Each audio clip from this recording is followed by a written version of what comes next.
नमस्ते, आदाब, good evening. क्या हाल है आप सभी लोगों के। तो स्वागत है मेरे चैनल में आप सभी लोगों का। अब जनरली क्या होगा कि अभी जो मैंने बच्चों को अपने चैनल के बारे में बताया है वही आए होंगे, कोई नया नहीं आया होगा, मतलब पता ही होगा। लेकिन हो सकता है अगर कोई नया बच्चा आया हो तो उसके लिए मतलब ये इंट्रोडक्शन वीडियो में बना रहा हूँ। इसमें मैं बताऊँगा अभी चैनल पे कैसे कैसे आपको लेक्चर आएंगे और मैं पढ़ाऊँगा। ठीक है। तो देखो, मैं चैनल के बारे में बताऊँ उससे पहले मैं आपको थोड़ा खुद के बारे में बता देता हूँ, अगर आप नए हो इस चैनल पर तो।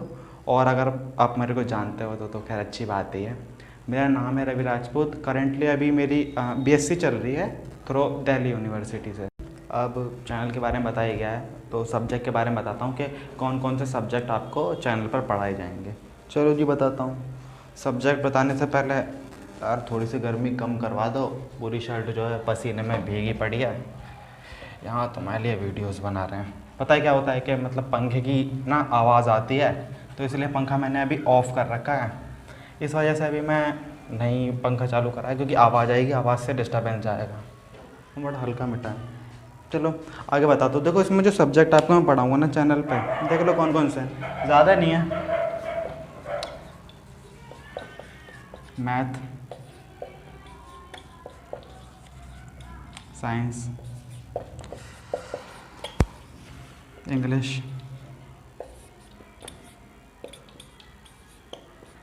एसएसटी। जो चार मेन सब्जेक्ट्स होते हैं वही आपको पढ़ाए जाएंगे, और अदर सब्जेक्ट मुझे नहीं लगता कि मतलब आपको दिक्कत आती होंगी। बोर्ड के बारे में बता देता हूँ। यहाँ पर आपको यूपी बोर्ड के लेक्चर्स अभी मिलेंगे। अगर आप दिल्ली बोर्ड से हो, या जिसको हम लोग सीबीएसई बोर्ड कहते हैं, उसके लेक्चर्स भी आपको बहुत जल्दी मिलने लग जाएंगे। ठीक है। बाकी ये चार सब्जेक्ट हैं, मैथ, साइंस, इंग्लिश, एसएसटी। देखो, ये चार सब्जेक्ट हैं। हर सब्जेक्ट में ना हर अपने अपने बच्चे की अलग अलग दिक्कत होती है, और ज़्यादातर जो दिक्कत होती है ना आप सबके सब्जेक्ट जिसमें मैथ में होती है। एंड डोंट वरी, मैं आपकी मैथ ना बिल्कुल, अगर आप ज़ीरो हो तो आपको बिल्कुल एडवांस तक कर दूंगा, और अगर आपकी मैथ अच्छी ही है तो एडवांस पर जो सवाल मैं कराऊंगा वो आपके नॉलेज को और भी अच्छा कर देंगे। ठीक है। अब मैं बताता हूँ आगे इन पर डिटेल में, मैथ कैसे पढ़नी है, साइंस कैसे पढ़नी है, इंग्लिश कैसे पढ़नी है, एसएसटी कैसे पढ़नी है। और लेक्चर मैं जब चैनल पे पढ़ाऊँगा तो ये सारे जो सब्जेक्ट हैं ना तुम्हारे लिए कैसे हेल्पफुल रहेंगे। हाँ जी। तो मैथ में देखो, किसी भी बच्चे की देखो क्या प्रॉब्लम होती है कि वो कहता है सर या मैम मुझसे जो है सवाल नहीं सॉल्व होता है। तो देखो, सवाल सॉल्व करना अभी उस टाइम पे इतना ज़रूरी नहीं होता। पहले ना तुमको कॉन्सेप्ट उस चीज़ का समझना होता है। मान लो तुम ना किसी भी चैप्टर का सवाल कर रहे हो। जैसे मान लो कोई चैप्टर है, जैसे मान लो समांतर श्रेणी कोई चैप्टर है। ठीक है। तो इसमें इसके जो ये चैप्टर है ना, इसके ऊपर 10,000 सवाल बना सकते हैं। तो तुम 10,000 सवाल ये थोड़ी देखोगे कौन कौन से तरीके से हो रहे हैं। ठीक है। तुम ये देखोगे कि उन सब सवालों में ऐसी क्या सेम चीज़ है जो हर सवाल में लग रही है। ठीक है। और वो सेम चीज़ का नाम होता है फॉर्मूला। ठीक है। फॉर्मूला जनरली क्या होता है, किसी चैप्टर में कम होते हैं, किसी में ज़्यादा होते हैं। आप एक बार अगर सवाल कर लेते हो ना तो फॉर्मूले अपने आप ही याद हो जाते हैं, इतनी कोई बड़ी दिक्कत वाली बात नहीं होती है। देखो, अगर तुम्हें मैथ में अच्छा होना है ना, पहली चीज़ तुम लोग क्या करो, जो तुमको चैप्टर ना पढ़ाया जा रहा है वो चैप्टर, अब मैं मतलब इस पर लेक्चर दूंगा, हर चीज़ का ना कॉन्सेप्ट तुम्हें एकदम समझ में आ जाएगा, शुरू से बिल्कुल एंड तक, ज़ीरो से एडवांस तक। ठीक है। एकदम कॉन्सेप्ट समझो, जो भी टीचर बता रहा है आपका, क्लास में पढ़ रहे हो क्लास में, ट्यूशन में पढ़ रहे हो ट्यूशन में, या आप वीडियोस पर क्यों नहीं पढ़ रहे हो। ठीक है। कॉन्सेप्ट समझ लिया। आप उस कॉन्सेप्ट के हिसाब से सवाल करो। जैसे जैसे आप सवाल करते जाओगे ना उसके बाद तुम्हें ना अपने आप ही आता जाएगा। ठीक है। और इतनी कोई बड़ी वाली दिक्कत वाली बात नहीं होती। अब 10वीं क्लास में हो, ठीक है, या हो सकता है कुछ लोग अभी 9वीं में हो, यूपी बोर्ड में जनरली एक साल पहले भी हो जाता है चालू। तो क्या होगा, तुम्हें बोर्ड के पेपर की टेंशन लो। देखिए, मैथ में सर हमें डर है कि हम लोग फेल हो जाते हैं, कुछ मतलब बच्चों की तो इतने मतलब ख़राब होता है। तुम लोग क्या करो, अपना ना कोई भी चैप्टर पढ़ रहे हो उस चैप्टर पे कॉन्सेप्ट क्लियर करो, चाहे स्कूल में करो, ट्यूशन में करो, वीडियोस पर करो, कहीं से भी करो, वो तुम्हारी मर्जी है। ठीक है। उसके बाद तुम लोग क्या करो, सवाल प्रैक्टिस करो। पहली चीज़ क्या करा, कॉन्सेप्ट क्लियर करा। ठीक है। फिर प्रैक्टिस करी क्वेश्चन की, प्रैक्टिस करी, यहाँ पर तुम्हारा चैप्टर का 70% काम खत्म हो गया। अब क्या करोगे, अब इस पे थोड़ी लगे रहोगे, अब अगला चैप्टर करोगे, सही है, अगले चैप्टर पर कर लिया। लेकिन तुम लोग क्या करो, यूँ मान लो चैप्टर करे हो, तुम्हें लग गया 1 महीना हो गया, ये चीज़ तुम्हें कोई बताएगा नहीं, ये चीज़ तुम्हें खुद करनी पड़ेगी। चैप्टर करे हो तुम्हें कितना हो गया, मान लो 1 महीना हो गया। अब तुम क्या करो, खुद से वीडियोस के थ्रू करो, या अपने आप बुक खोली उनके सवाल कर दिए, या वीडियो देख लो, या बुक खोल के जितने भी चैप्टर के सवाल हैं सारे एक बार दोबारा कर लो। इस चीज़ को तुम लोग पता है मैं क्या बोलता हूँ, रिवाइज बोलता हूँ। लेकिन मैथ में ऐसे रिवाइज करना, ठीक है, थोड़ा मैथ में ऐसे रिवाइज करना कि आप लोग वीडियोस भी देख रहे हो और सवाल भी कर रहे हो। सिर्फ मतलब आपका देखने से काम नहीं चल जाता, मैथ में तुम लोग ना जितना सवाल करोगे उतना तुम लोगों को खुद को आएगा, ठीक है। तो रिवाइज कर लेना अपना 1 महीने बाद, 1.5 महीने बाद, जैसे तुम्हें लग रहा है हाँ तुम लोग भूल रहे हो, लेकिन रिवाइज तुम जरूर करना 1 से 1.5 महीने के बाद, ठीक है। तुम जैसे जैसे अपने जितने चैप्टर रिवाइज करते चले जाओगे तुम्हारे लिए और बढ़िया होता जाएगा। फिर बस एक ही लास्ट चीज़ रह जाती है, वो होती है PYQ। बताता हूँ PYQ होता है सर, PYQ होता है बोर्ड के जो पेपर होते हैं ना, उसमें पिछले साल, मतलब पिछले साल कौन कौन से क्वेश्चन पूछे गए हैं इस चैप्टर से। मान लो ये चैप्टर है तो इसके कुछ क्वेश्चन पिछले साल बोर्ड में आए होंगे, कुछ 2021 में आए होंगे, कुछ 20 में आए होंगे, 19 में आए होंगे।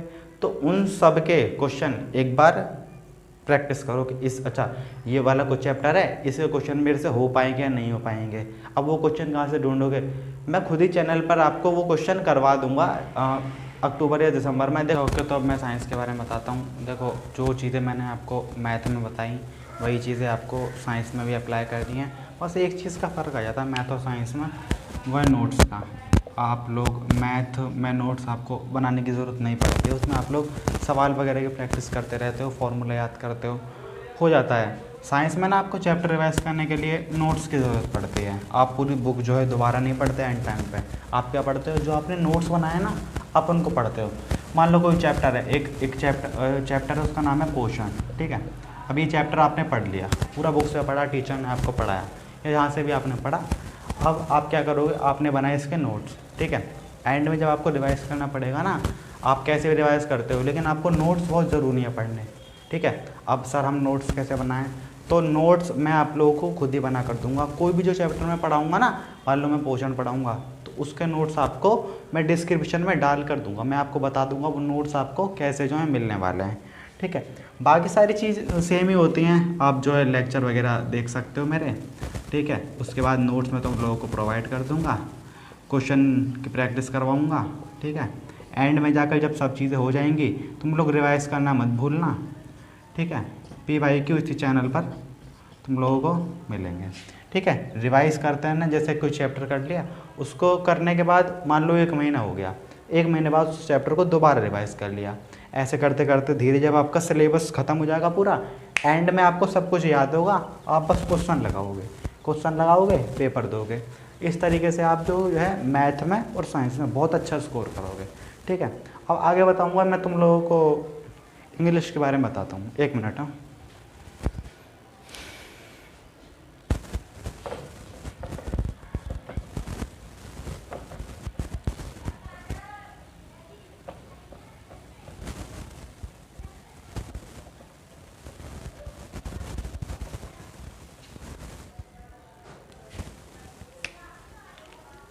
अच्छा ठीक है, अब मैं बताता हूँ इंग्लिश के बारे में, इंग्लिश कैसे आपको प्रिपेयर करनी है। देखो इंग्लिश ना आपके 2 पार्टों में बटी हुई है, ठीक है। पहला तो आपका स्टोरी पोर्शन है, एक आपका ग्रामर पोर्शन है, ठीक है। ग्रामर स्टोरी जो है लगभग तुम लोग पढ़ते हो, और अगर तुम लोगों को थोड़ी बहुत इंग्लिश आती है तो तुम लोग ना अपनी तरफ से बना के आंसर कर देते हो। सिंपल है, इतनी कोई दिक्कत वाली बात होती नहीं है। अगर तुम लोग करनी होगी तो मैं हर स्टोरी की जो है वीडियो बना दूंगा, तुम लोग उसको देख लेकर ना तुमको चैप्टर पढ़ने की भी ज़रूरत नहीं पड़ेगी। लेकिन मेरा कहना ये रहेगा कि एक बार चैप्टर पढ़ना, उससे तुम्हें ना लिखने का अंदाज़ा लग जाता है, हाँ कैसे हम लोग लिख रहे हैं कैसे नहीं लिख रहे हैं, ठीक है। अब मैं बता रहा हूँ ग्रामर के बारे में। देखो इसमें क्या क्या आया था तुम्हारा, पहली चीज़ है टेंसेज। कोई टेंसेस कैसे होते हैं जो आपको हिंदी में मिलते हैं, जैसे वह पार्क में खेल रहा है तो he is playing in the park, ठीक है।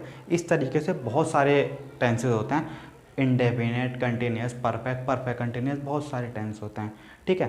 तो आपको वो सब चीज़ टेंस सिखाई जाएगी। तीसरा एक्टिव पैसिव, ठीक है। अगला डायरेक्ट इनडायरेक्ट, ठीक है।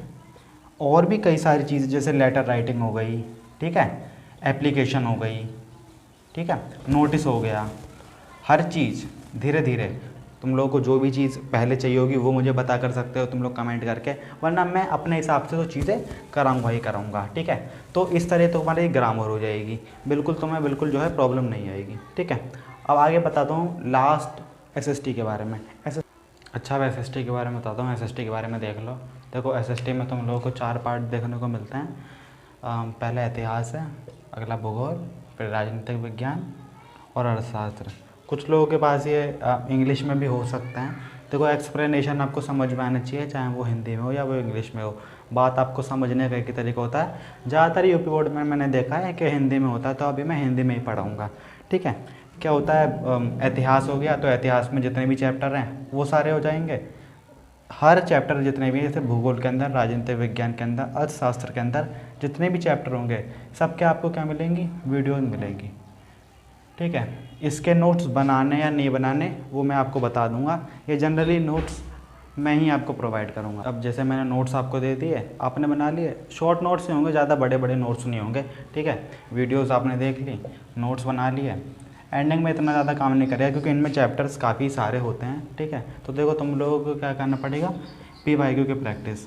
SST के जो पेपर होता है ना, उसमें जितने भी क्वेश्चन आते हैं वो क्वेश्चन ना, मतलब ज़्यादातर कैसे होता है, 80% जो क्वेश्चन होता है पिछले साल से पूछे होते हैं। और नए क्वेश्चन कौन से आएंगे सर, नए क्वेश्चन भी आपके बुक में से जो पढ़ाया गया होता है ना वही होते हैं। कोई नए मतलब कहीं से वो बना के थोड़ी लाते हैं, जो चैप्टर में पढ़ा होगा वही क्वेश्चन आपके जो हैं उसमें पेपर में डाल के देते हैं वो, ठीक है। बाकी 80% जो क्वेश्चन है वो पीछे से दोबारा आते हैं, ठीक है। तो जब आप PYQ कर लोगे ना, आपको सबका जितने भी क्वेश्चन है हर चीज़ का अंदाज़ा लग जाएगा।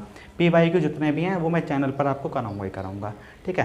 तो इस तरीके से आप अपने जो है सारे जितने भी 4 के 4 सब्जेक्ट हैं ना चैनल के थ्रू कंप्लीट कर पाओगे, ठीक है। तो वीडियो को मैं अभी फ़िलहाल इतना ही है। अब जितने भी मैं वीडियो बनाऊँगा ना सबके सब तुम लोगों तक पहुँच जाएँ, इसके लिए जो है चैनल को बेटा सब्सक्राइब कर दो, ठीक है। और बाकी अगर तुम्हें लगता है जो दोस्त है तुम्हारा कोई जो सेम ही मतलब तुम्हारे क्लास में हेल्पफुल रहे तो उसको भी शेयर कर देना। तो फिर मिलेंगे अगली वीडियो में। Thank you so much, thank you for watching, bye bye.